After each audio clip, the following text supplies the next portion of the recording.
welcome everybody to the latest Zoom presentation from Leeds Theosophical Society. We've been doing this since the summer of 2020, when we were all locked down and everything, and I think, have had a very wide range of speakers during that time, a very pluralistic display of esoteric knowledge. And we're delighted to welcome one of our regular participants this afternoon, Chad Manian, who is an academic, very, very interesting, original thinker, and someone who has worked with a number of organizations and universities, and someone who always brings a very fresh perspective on things. So this afternoon, Chad's going to be talking about theosophy in the age of technology and what the ancient wisdom can teach us about the future, which I think is a fascinating topic. So if I could get everybody who's not muted to mute yourselves, please, and welcome Chad. So today's topic is about what ancient wisdom and the lost knowledge can teach us about the future, but also the importance of theosophy in the current age of technology. My previous talks have always been generally focusing on the topic of what's coming, what's just around the corner, and what's been happening in the world, and to give people a little bit of an idea as to navigating current waters. Today's will be slightly different in the sense that although I shall very briefly look at some, contemporary present themes, but I'm going to focus more on why theosophy is important and why it's absolutely necessary at the times we're living in. So to continue, it's a little bit about myself for those who are new. I started my life as a market analyst, and I was among the first to predict the collapse of the financial markets in 2007, a year before it happened. I left the capital markets because I went on to become an academic.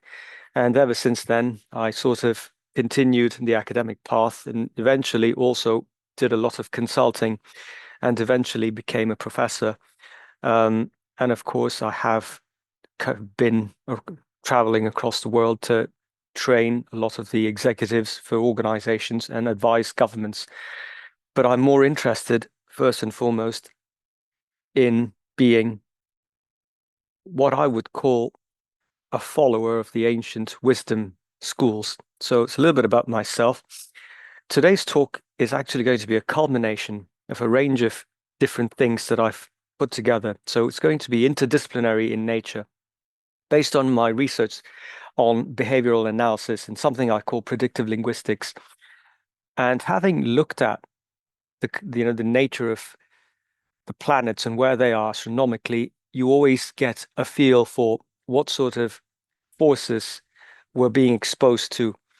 Now, you may have heard others talk about this, that generally we're living in an age where we've got a lot of solar activity. We're in an age of a solar cycle, which will come into the perspective a little bit later in the talk. But the first thing is, if you look at how we've lived in the past 200 years, we will have to go further from this period onwards in the age of technology, which means we will need to think about a strategy as a collective humanity.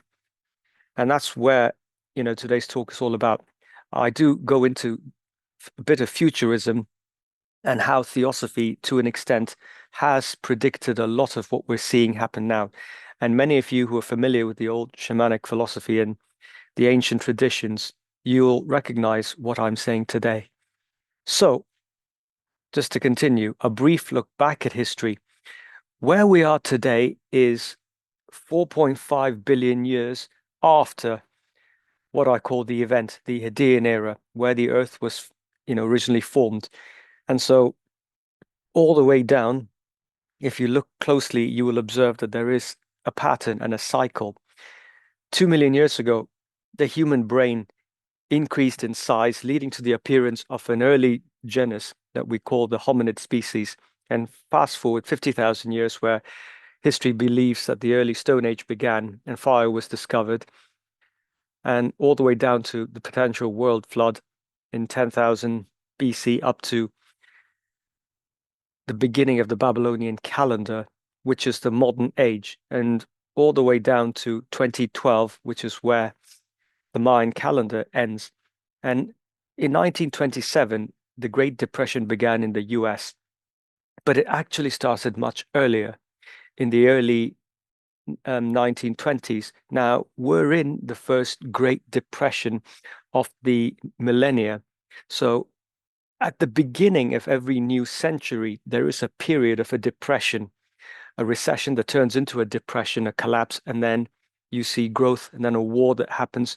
So there's a pattern and a cycle to things.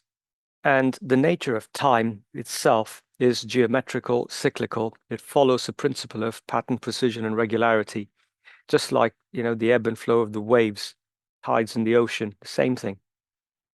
So just a little visualization to give you a context of what I'm talking about. Now, Theosophy in its purest form is supposed to be the wisdom of the gods. So Theos in ancient Greek is the gods, which in Latin is Deus, and Sophis is the wisdom.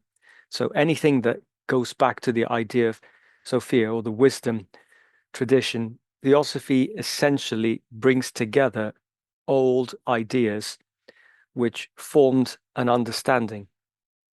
Now, what does that have to do with the age that we're living in? And we're now in a world of technology where people can access knowledge at a very accelerated, very almost instantaneously get access to all the information they need. But the problem still is critical thinking and faculties that are diminishing. Now, if you look at the Renaissance age, 16, 1700s, people didn't have access to information the same way as we do, but they were a whole lot wiser. Now, if you go all the way back even further to the medieval age, we consider that period to be the Dark Ages, the time of the Crusades. However, human integrity, decency, and these principles were so much more important to people that they worried about the way they behaved. Whereas right now we're in an age where, widespread, there is, well, humanity widespread, there is a very low level of concern for how people behave. And so if you look at the contrast in the ages, it's very interesting. I'll tell you where I'm going with this in a minute. So if we look at the teachings of time, what does time itself indicate?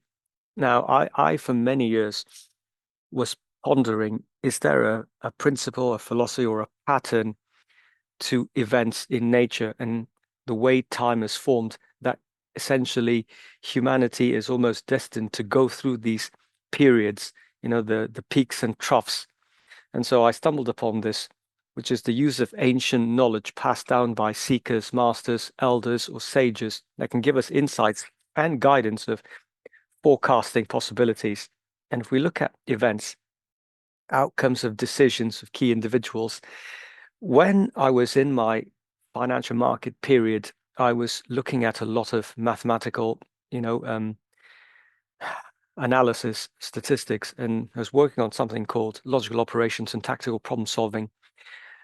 And market strategists normally like to have an appraisal, very long view of time and events. I was interested in forecasting events, looking at the pattern to be able to predict. And on a number of occasions, I got a few events right down to timing, which helped me be very successful at that point of my life. I was very good at doing certain things, and I could see events unfold before it happened, and that gave me a distinctive edge over everyone else. And that goes back to this idea. Events and actions of people go back to the decisions that they make. And the decisions people make comes down to the information they have available to them and another factor called human behavior. And therefore, I had this question almost 20 years in the making. What makes human beings behave the way they do? And why do people never learn? Why does humanity as a collective never learn from past mistakes? Do we need another flood before we grow up? So these were the questions that I had in my mind. So the traditions that I looked at, firstly, were the Mayans because they were very good at calculating events and time. Nostradamus was another individual that looked at events as he could see it way before it was meant to happen. And others, like Blavatsky, also gave a very important indication in the wisdom schools.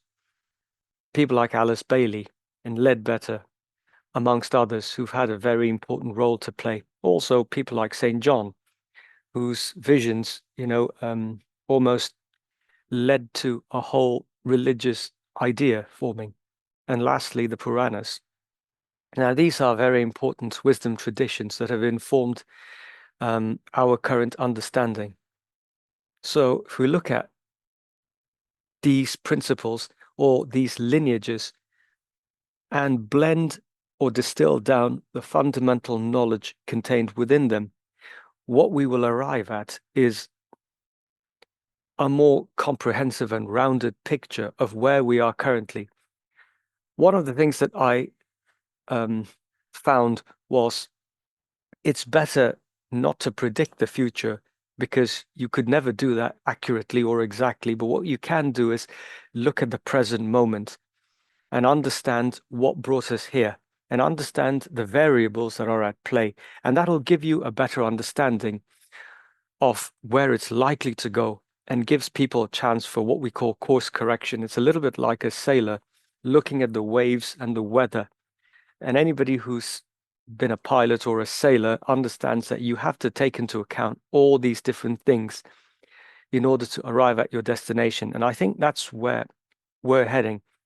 And so Theosophy as a discipline, as an established source of knowledge, Theosophy to an extent is not really, you can't call it a source of knowledge because Theosophy is actually a way of thinking.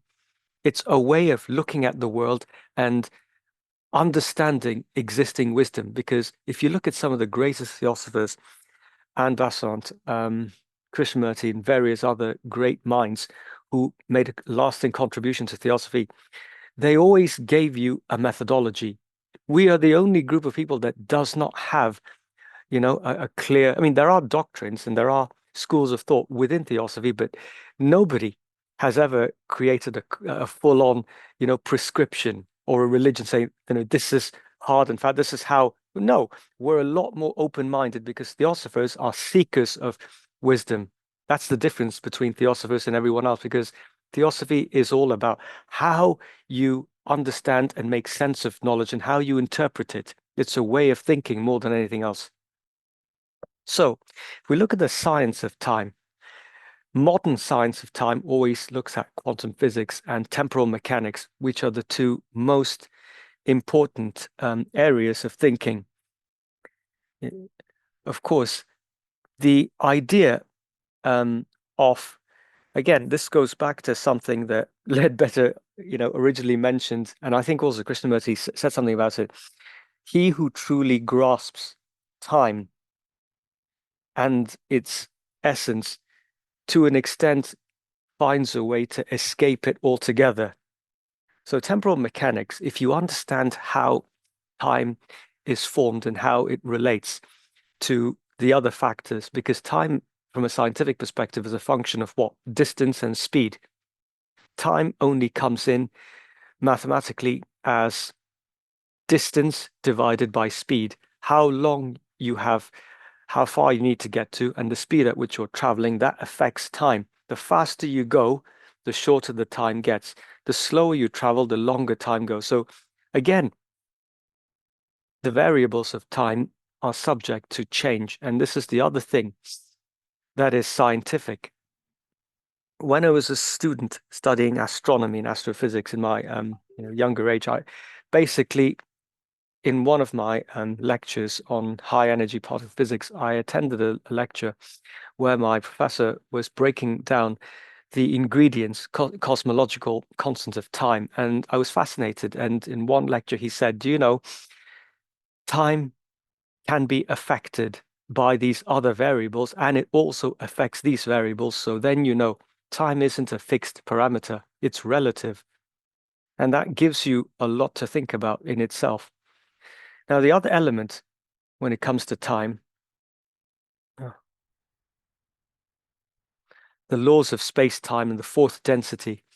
Now, if we look at time from a dimensional perspective, time can change based on the dimensions that you're looking at. In the fourth density, it means something, but in other densities, it means a totally different thing. And if we look at multidimensionality or the psychoneural aspect of physics within one's mind, there are certain occasions where people have reported when they're in a state of extreme trauma or danger, their mind, their brain finds a way to slow time down, and they're able to operate on a completely different level, almost as if, they're slightly outside of time. So there are many mystics who've also reported the same thing. And people that use remote viewing have looked at this through being assisted by technology. Of course, these things can also affect what you see depending on where you look. And why does it matter? Because we are currently in an age of transition. We're moving from one phase to another, and technology, as we know it, has advanced beyond and gone quite further past the speed of human evolution. Technology is evolving faster than human beings are. And if we look at history, we see that civilization, economies, nations, and the identity of culture and language has also evolved, but human beings themselves have not evolved very much on an emotional level, on a cultural level, on an intellectual level. 2,500 years ago, people like Plato and Aristotle were much further ahead of people today in the way that they were. People were far more evolved. Now, if you look at individuals that we consider as hallmarks of human civilization, Lao Tzu, Confucius, Socrates, Jesus, Buddha, some of the great mystical figures of our time, if we look at them and we compare that to the average individual that lives today, we see that human evolution has not moved a single iota on some levels. But human potential in itself is unexplored. And this is what Rudolf Steiner once said. He said, we will overdevelop one aspect of science at the expense of our soul development. William Blake wrote something in one of his poems, the same thing about Vala and the four Zoases.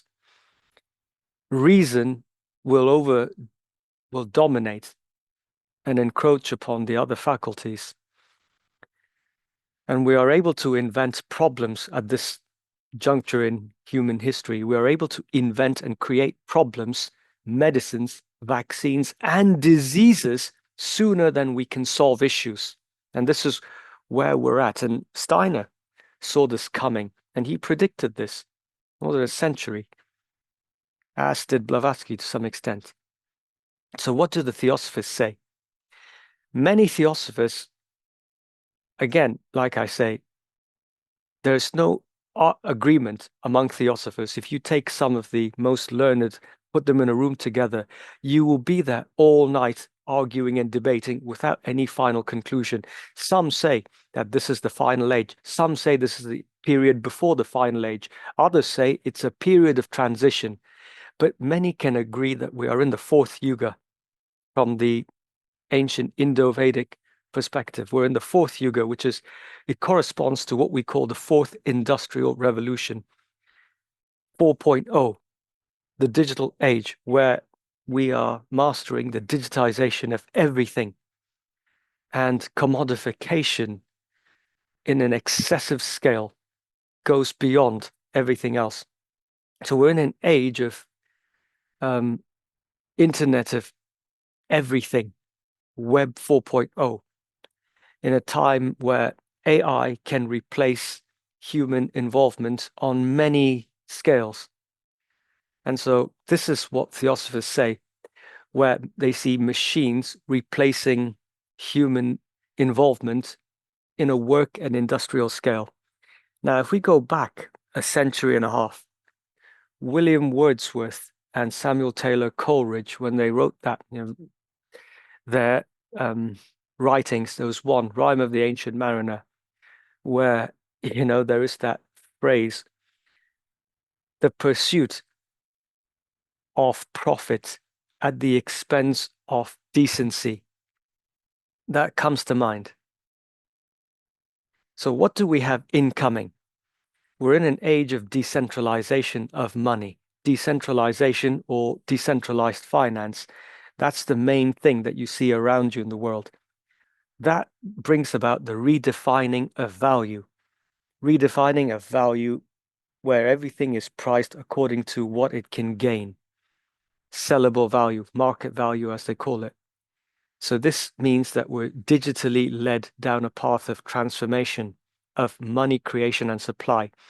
So when a single algorithm can create value or create, something equivalent to money, that gives you a new challenge to work on. Ideally, it should give every single human being on earth unlimited wealth immediately if it's used appropriately. That's what it's meant for. Or it can create a further gulf and a barrier between, the wealthy and the poor. Now, if AI is used properly, it can lead to medical and scientific breakthroughs. We call this positive technology.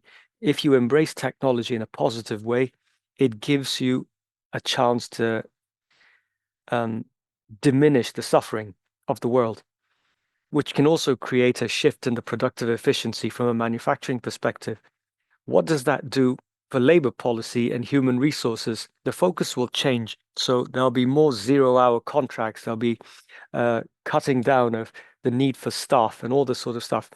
Now, in the UK, we've got massive changes, to regulations on, digital currency, blockchain, and all of these things, and something they call the Joint Code of Governance. Now, with digital and electronic investments and all these things, people are now looking at what they can do to avoid going to work and find alternative ways of making an income. Now, again, we'll look at the younger generation doing this more than the older generation. So there is, again, a tendency for younger people to not want to seek employment in a conventional way, which means that they'll look for alternatives like, using technology, because they're a more technologically savvy generation than us. So right now, the funds are now being, individuals are seeking to invest in digital assets, and that's what alarm bells should be ringing throughout. Now, we also have Internet of Things, Internet of Everything, and the rise in what we call the deep net and the growth of shadow finance, the third capital sector. So the shadow finance is what's been dominating all of the wealth of the world. So this is the economy that the average man has no knowledge of and no access to. And only people who are very much into the technology world will be able to access this. We call this cryptopia or the cryptocracy. So it's a kind of digital utopia where people who understand coding and programming have all the power. So here's the other question for everybody. If code itself is king, who administers the law and justice? Now, that's the problem we have, because the whole world has gone from a physical reality to an abstract fantasy world, a parallel reality. Everybody, the younger generation especially, have disappeared from the physical into a smartphone, a flat screen. That flat screen, that piece of crystal, consumes everybody's time, energy, space, attention, and money. That little flat screen is the sucker of everybody's souls and energy. That's what's happening. So modern digitization, it goes back to the Industrial Revolution and the Victorian Age. The Victorian Age is what set in motion. That was the spark that ignited this, inferno, if we can call it that. And back in those days, it was all about manufacturing and producing more. The need to cut down trees, exploit nature for raw materials. It started there. And what William Wordsworth said on industrialization during his time, he said, our greed surpassing our virtue gives way to our demise by machine hands. And he also once said, our meddling intellect we murder to dissect, the rhyme of the ancient mariner. Now, this corresponds very closely to what Steiner said about this age. In an age where we can administer, we seek to undo or nullify any mention of the soul and the spirit of man by mechanizing everything and seeing the world as life as a pure machine. So he talked about the Ahrimanic force, that which seeks to control, that which looks at the world the way a machine will see everything. So if you, in that film, The Matrix, this is that, individual, the source, he sees everything as an algorithm. And this is essentially the age that we're living in. But the good news is we are not stuck there. Steiner did mention subtle control, controlling the mind without touching the body. In an information age, that's what happens. And social engineering is what happens in this way. Social engineering is essentially the clever manipulation of people in order to gain their trust, to gain privileged information or preferred behavior using deception. And that's exactly what technology does. And social media is the pinnacle of that. What it does is also suppression and the utmost reduction of the soul or spirit's involvement in man. It's also known as the determined emphasis of materialism. But don't get too worried because, like I said, it's a period of transition from the old to the new. And what happens in a transition? You have a shift in consciousness. And once that happens, there is an emergence of another epoch. Some have called this the Golden Age. Now, that is the good news, the rainbow, the end of that cloud. So, going back to this, I mentioned these areas. Now, the other thing of non-human research contribution is the knowledge that's been passed down from one generation to another.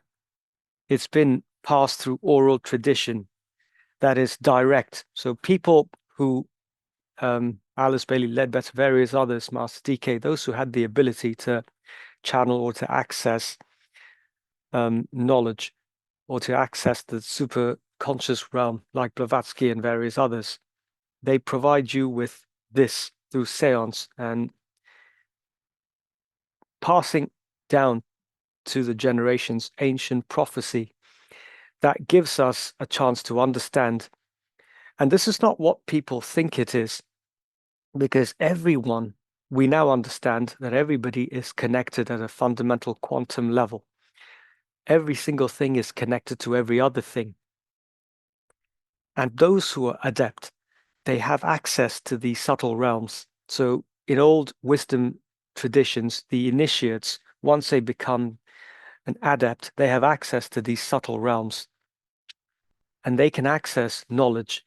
So the unseen and the unknown tends to have a much more powerful influence over the world that is seen. So the past, present, and future potentials and multiple probabilities are somehow all interconnected.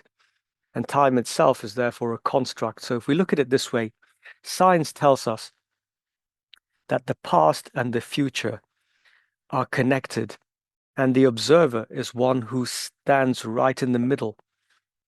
And you have this little point in space and time. So that's the hypersurface of the present. So the present moment itself is the magical point where the past and the future come together.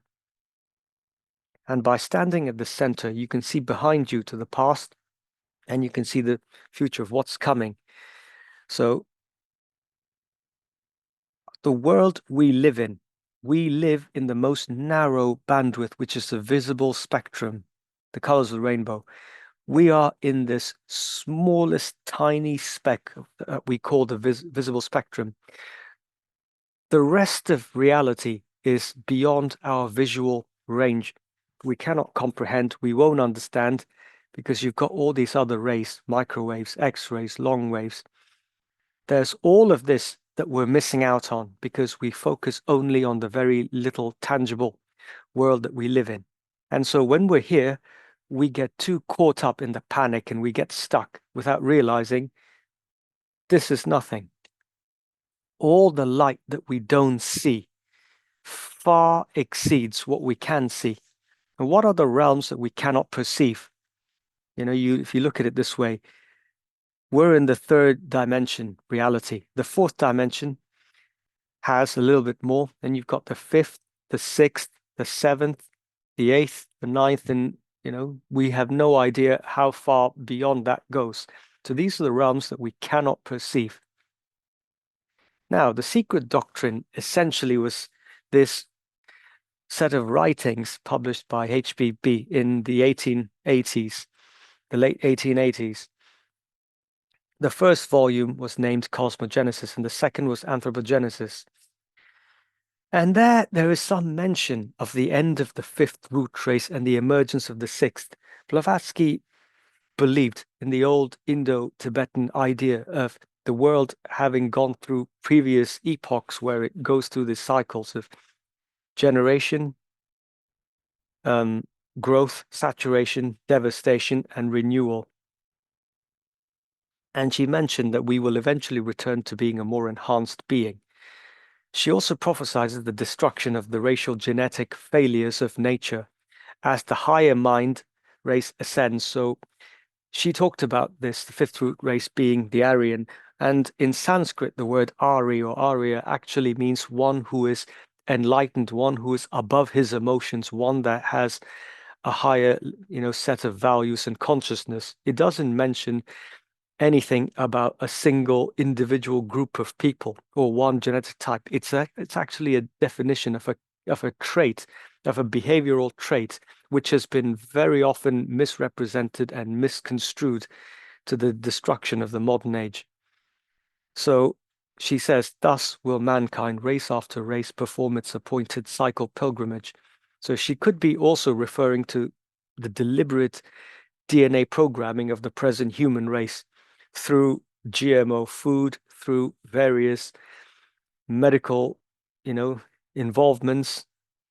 I think some of you guys probably understand more about this.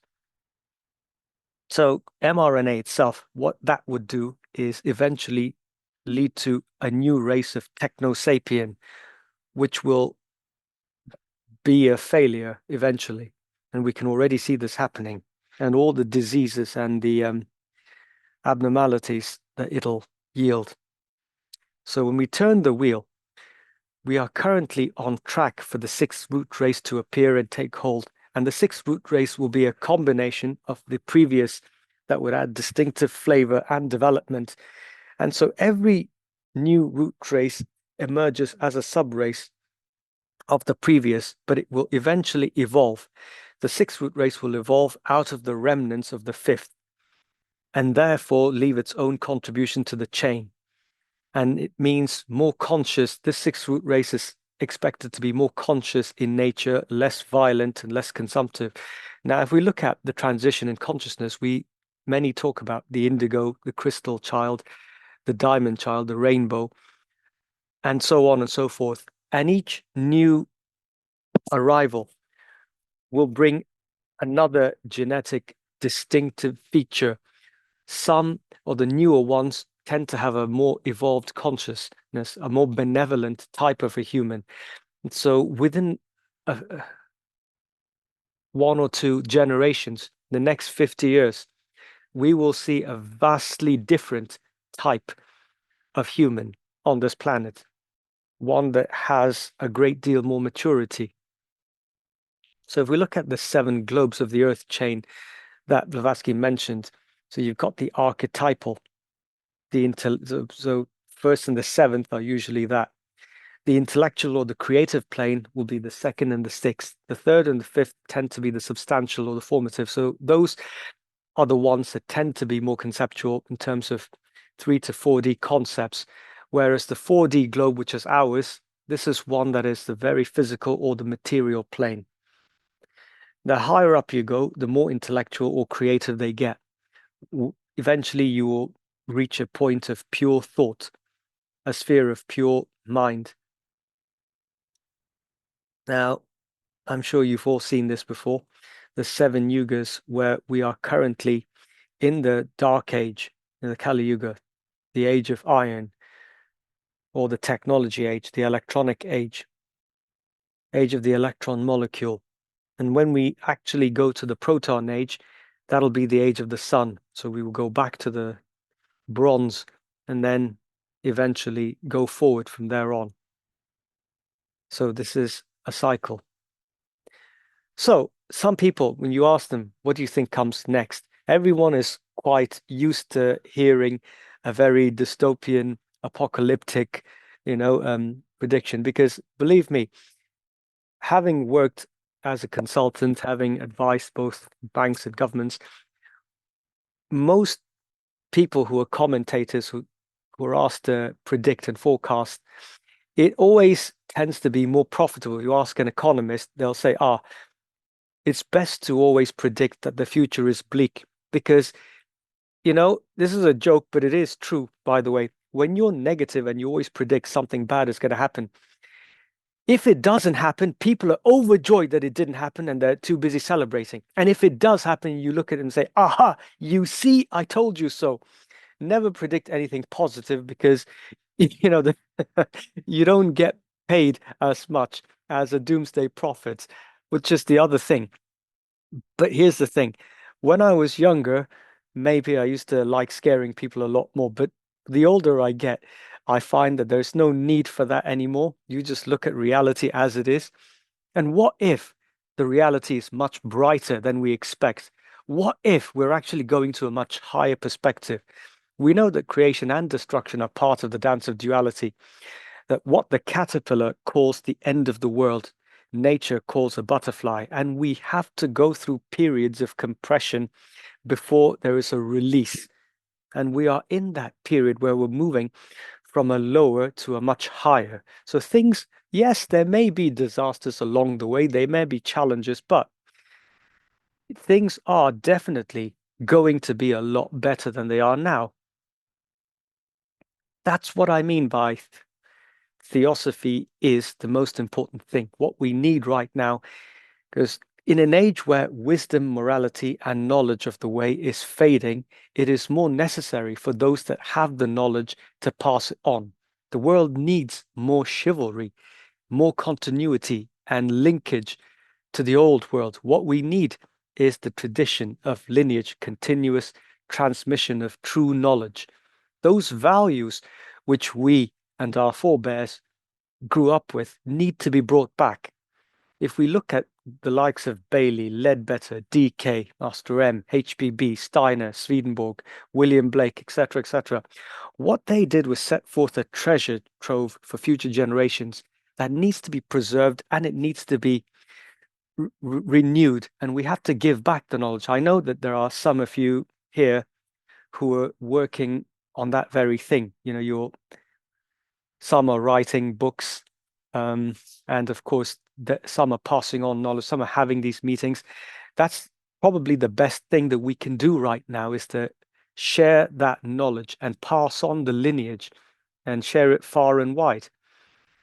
Because look, the TS, maybe as an organization, just like the Steiners, all of these organizations may fall and fade away, but the knowledge itself will survive.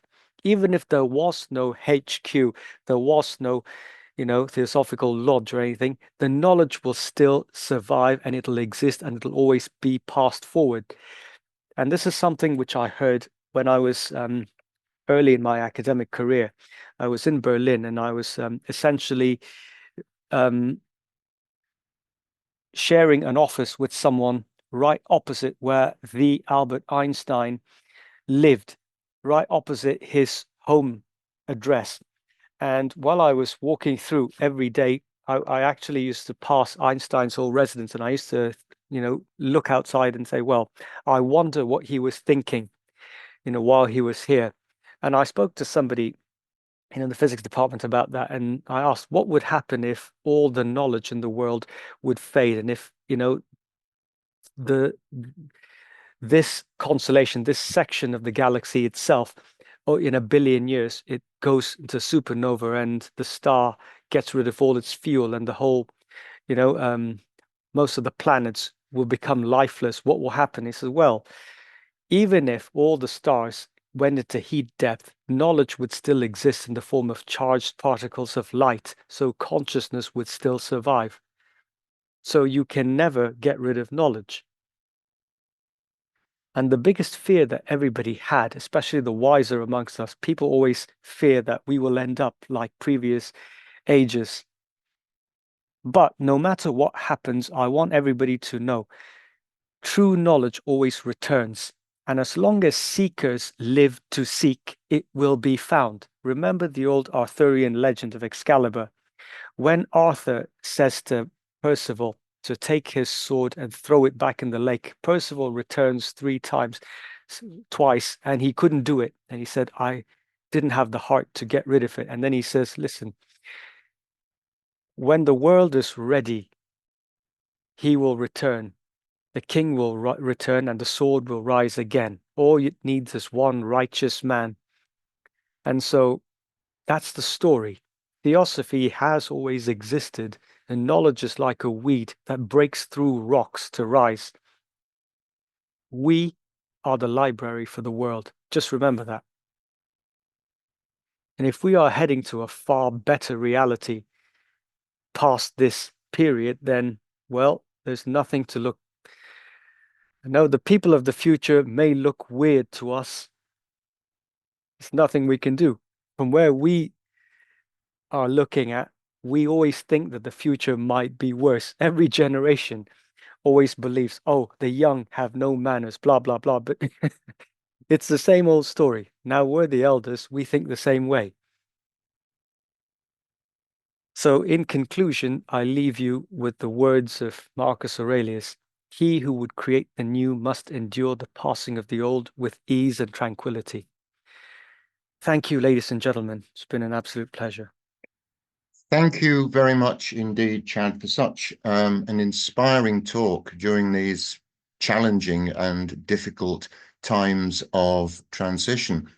What you said about fear was, Mhm. I think, very apposite because, certainly during my lifetime, fear Mhm. has become like a ubiquitous currency of the world. And when you look at the media and the disaster movies and the science fiction movies and all the rest of popular culture, it's all based on this fear of one thing or another: aliens, disaster, wars, hunger, and all the rest of it. Yeah. And I think that for you to dispel that and to inject this element of optimism into all this, I think is absolutely fantastic. But one thing I wanted to ask you, and if Mhm. anybody does have any questions, can you please put your hand up in the reactions box? But Sure. I was very interested to hear what you said and how you reflected the words of others when you were suggesting that there might be some kind of division in humanity, some kind of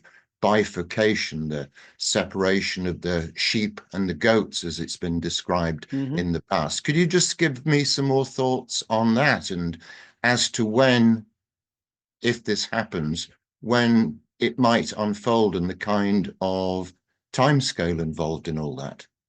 Well, yes. So basically, we see it always happening. Now, if you look at the numerology of the second millennia, we're in the second millennia AD.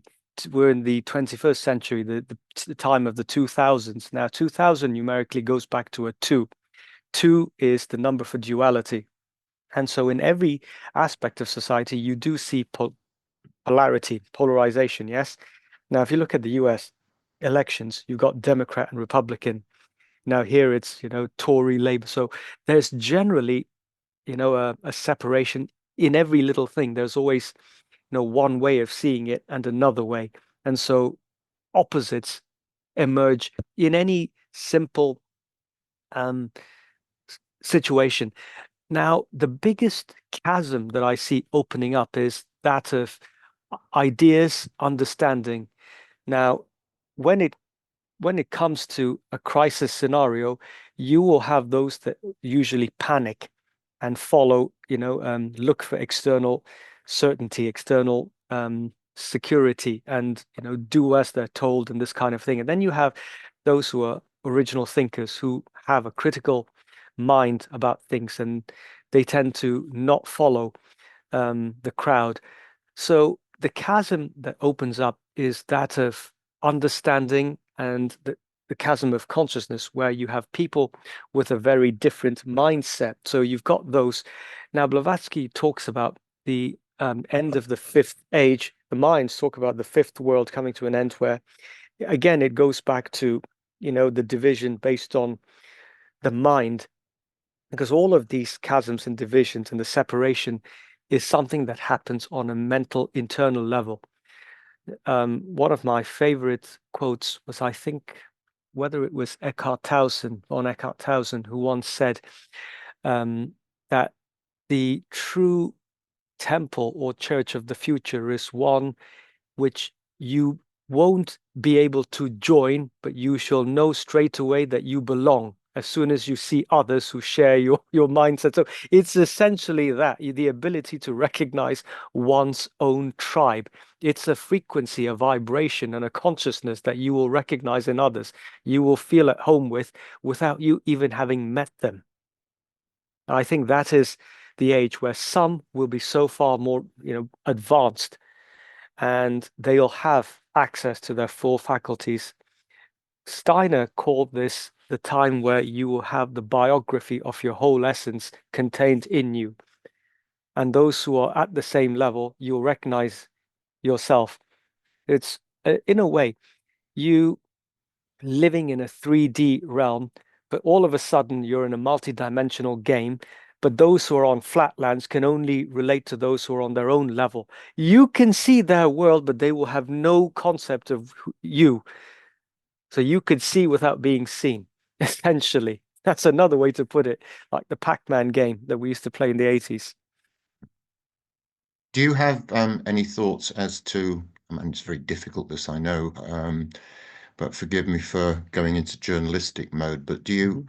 do you have any thoughts about the proportions of people who might be in this enlightened camp and the proportion who are not enlightened, if we might put it that way? I actually believe we are far larger in number than we ever thought we were. We always have this view that we are a small minority, a percent of a percent, but actually, when you think about it, there are far more than you'd even imagine. I think a great deal of the world is waking up, and a great deal of the world is a lot more aware. However, it's just that they may not carry their awareness as openly as some of us would. That's the only difference. But there are much larger numbers. I would say the amount of people who would fit the bill of those that know. I would say there are at least many millions of us across the world. Millions. And what do you think this would mean in terms of people's immediate reincarnation? Are these the people who are going to emerge as the prototypes of this sixth race that you were referring to in your talk? I think they would probably come back as the sixth group. They would be in that cohort, but I think a lot of them have already started. A lot of the children that are on the planet now are already off that particular description, but there'll be a lot more of them in the next 20 years. And will these provide this kind of bulwark against all these potentially horrible events that, you're outlining, and the emergence and dominance of AI and other technologies and everything? Are these people going to be some kind of group to reverse some of the current over technologized trends that we're seeing? Well, I believe so, but also I think because, technology and how we use it is essentially um, also changing. I think our approach to technology is that of a child learning to play with these toys. I would say if you give humanity a chance, in the next 20 to 40 years, we will eventually find a way to positively embrace technology. It's just that we haven't fully grasped what AI, it's a novelty, you see. I think it's like many things. Humanity becomes fascinated with something, it's a fad. They'll get used to it and eventually they'll outgrow it, just like anything else. Once they truly realize what they can use technology for, the world, because again, humanity, you have to look at it this way. The world, humanity is in a state of infancy. We're not in the age of, Star Trek, the maturity of the Federation in the Star Trek, where, with Sir Patrick Stewart. In that sort of genre, the 24th century, humans have far, outgrown and out evolved the need to possess things, the need to acquire wealth. So it eventually takes hold, but it does take a while. Now, AI is just a new thing that the world is getting used to. It'll eventually get bored of it, and then it'll think, okay, what next? Because don't forget, the next big breakthrough will make all the previous breakthroughs look mundane.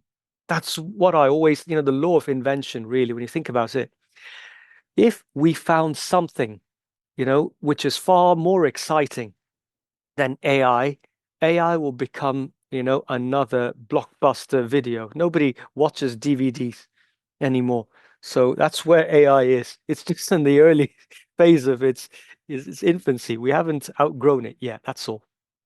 Thank you again, Chad, and from Leeds Theosophical Society, very goodbye to you all.